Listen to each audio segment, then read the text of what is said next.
Buen día, bienvenidos. Para comenzar, ¿qué son las fuentes de financiamiento? Son todas las vías de inversión que existen, que van desde las inversiones familiares, inversiones públicas, que serían gubernamentales, o inversiones privadas. En muchos casos de emprendimiento, sobre todo al inicio de actividades, no siempre es posible financiar las operaciones de una empresa. Esto a partir de los ingresos generados por la misma y las utilidades al principio de tu emprendimiento. Podemos resumir los recursos financieros en tres tipos. El efectivo, que es el dinero físico disponible en una empresa. Los valores líquidos, que son los activos que se pueden transformar en dinero sin que pierdan valor. Por ejemplo, acciones, inventarios, cuentas por cobrar, activos de la empresa, etc. Las líneas de crédito son las líneas de financiamiento que normalmente expiden las instituciones financieras, como los bancos. Por ejemplo, cualquier tipo de préstamo o descuentos en efecto. No solo la creación de una empresa busca una fuente de financiamiento, también existen otros motivos, como lo son financiar el incremento de ventas.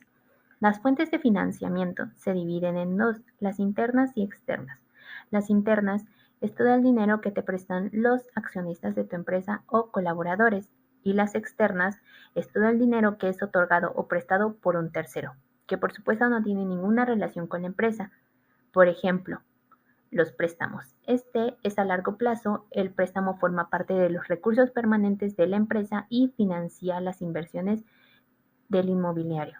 El crowdfunding consiste en plataformas en línea en donde puedes publicar tu proyecto y si es aceptado se publica para que la gente pueda invertir en él o incluso donar. Los fondos de capital privado.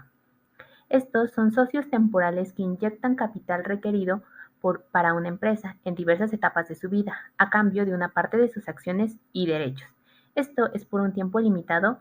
Al cabo de algunos años, cuando la compañía ya ha crecido y tiene un mayor valor, estos accionistas elaboran estrategias para la salida y vender su parte, ya sea en el mercado bursátil o a una empresa o a un otro fondo para recuperar su inversión inicial. Los inversionistas apuestan en estos proyectos durante lapsos bastante grandes, como lo pueden ser incluso 3 hasta 10 años o más tiempo.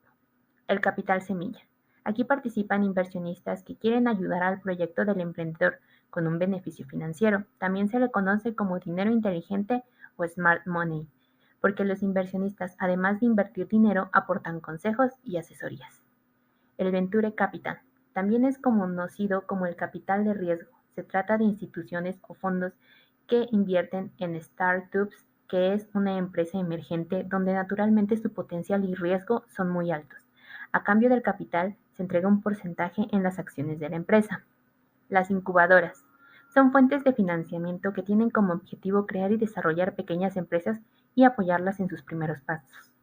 Muchas ofrecen espacios físicos como oficinas y acceso a equipo de cómputo, así como asesorías para entrar a programas de financiamiento, todo bajo esquemas con costos muy bajos o incluso gratuitos. Muchos provienen de la iniciativa con ¿qué es la balanza de pagos? Y vamos a comenzar con un ejemplo muy simple. Las tarjetas de crédito nos envían estados de cuenta cada mes con el que obtenemos un control sobre el manejo de nuestro dinero. Nos indica las transacciones que se han realizado en la cuenta, los depósitos que recibimos y la manera en que invertimos o destinamos nuestros recursos. De la misma manera, la balanza de pagos nos señala, a nivel nacional, la entrada y la salida de divisas. En cuanto a exportaciones, importaciones, renta de trabajos en el extranjero, transacciones y capitales. Es decir, registra las transacciones económicas de nuestro país con el resto. Se divide en tres. La primera sería la cuenta corriente, que contabiliza los intercambios con la cuenta capital, que son todas las transferencias de capital que se hacen para realizar inversión en otros países, como por ejemplo las ayudas que brinda la Unión Europea a alguno de sus miembros, esto con el fin de invertir en su infraestructura. Aquí también se toma en cuenta la compra y venta de bienes inmateriales como lo son patentes, marcas y otros activos no producidos como terrenos. La contabilidad para la cuenta capital y la cuenta corriente es la misma. Para conocer el saldo solo debes restar los pagos a tus ingresos. ¿Y qué es un ingreso? Es toda la entrada de capital a tu territorio. Esto se ve representado en la venta de por ejemplo, de algún terreno, entra capital. Y los pagos son todas las salidas de capital. Por ejemplo, el pago de una adquisición hacia otro territorio. En cuenta capital. Para terminar, tenemos a la cuenta financiera, que refleja si un país está prestando dinero al resto del mundo o por el contrario, el resto del mundo le está prestando dinero a este país. Aquí también se ven las variaciones de reserva de divisas de un determinado país. Todos los países tienen reservas de divisas. ¿Por qué? Porque ellos al hacer una adquisición de una mercancía en otro país, tienen que pagar con la divisa de ese país. Por ejemplo, si Estados Unidos le compra a México, no le va a pagar en dólares, le va a pagar en pesos. Entonces, eso quiere decir que Estados Unidos va a tener que sacar de sus reservas de divisas pesos y supone una entrada de capital hacia México. Y por el contrario, si México le compra a Estados Unidos, también le tiene que pagar en dólares. Entonces, México va a tener que sacar dólares de sus reservas de divisas y supone una salida de divisas de este ahorro. Y esto nos va a decir si hemos ahorrado o hemos perdido. Y se dividen en 5 operaciones. Las inversiones directas, que son inversiones que se hacen a empresas en otros países para obtener un beneficio a largo plazo. Por ejemplo, Apple, que es una empresa americana, va y pone una tienda en España. Esto le generará un rendimiento a largo plazo. La inversión en cartera son inversiones en acciones o bonos para obtener una rentabilidad a corto plazo. Eh, por ejemplo, un alemán compra acciones de una empresa de México y viceversa. Obviamente, representa una salida de divisas para Alemania y una entrada de divisas para México. Las siguientes serían otras inversiones, que son préstamos o depósitos que se hacen en empresas de diferentes países.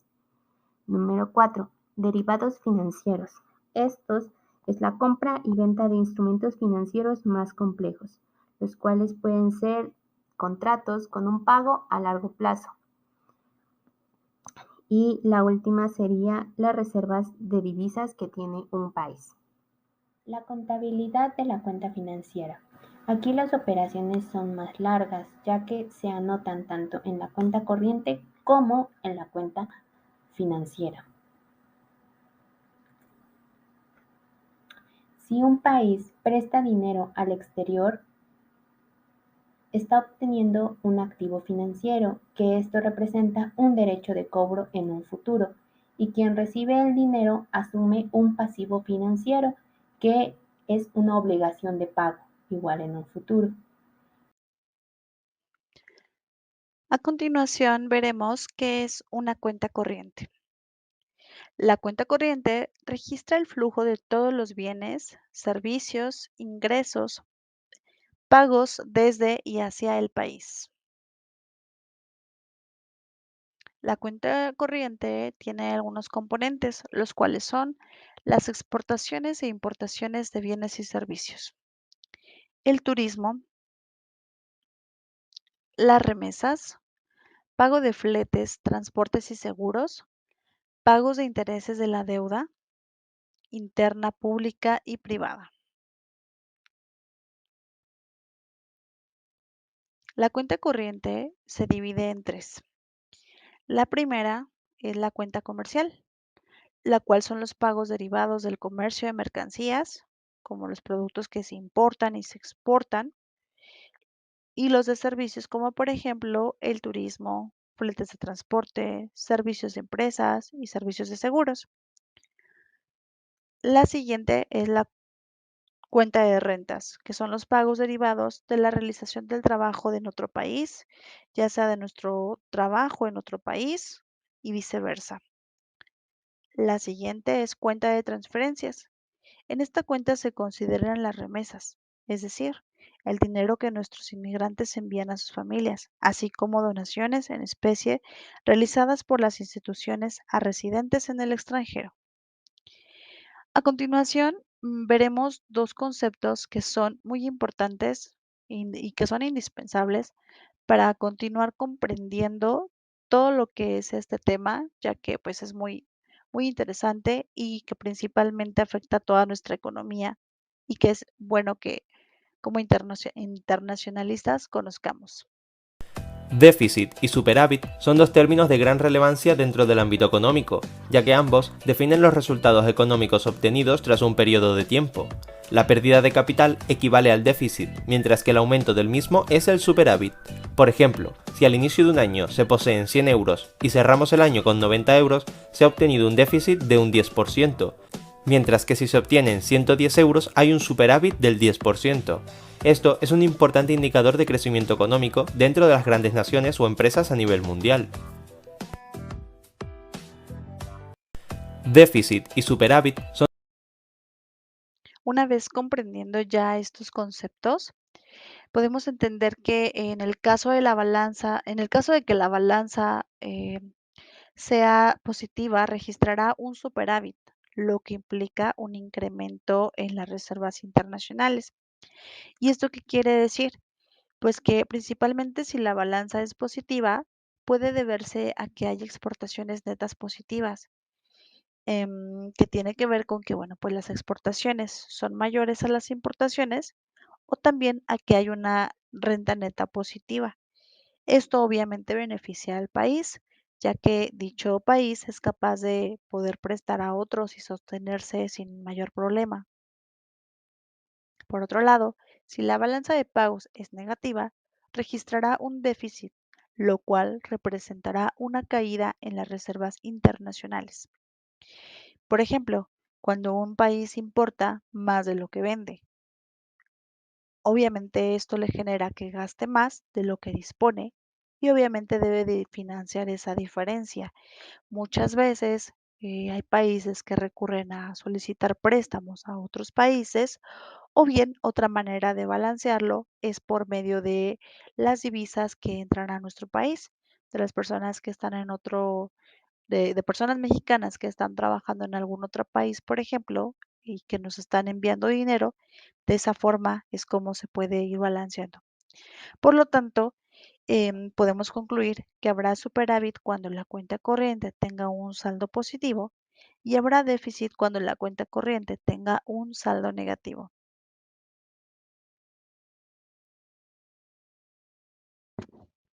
Por otro lado, ¿cómo afecta su bolsillo la cuenta corriente del país?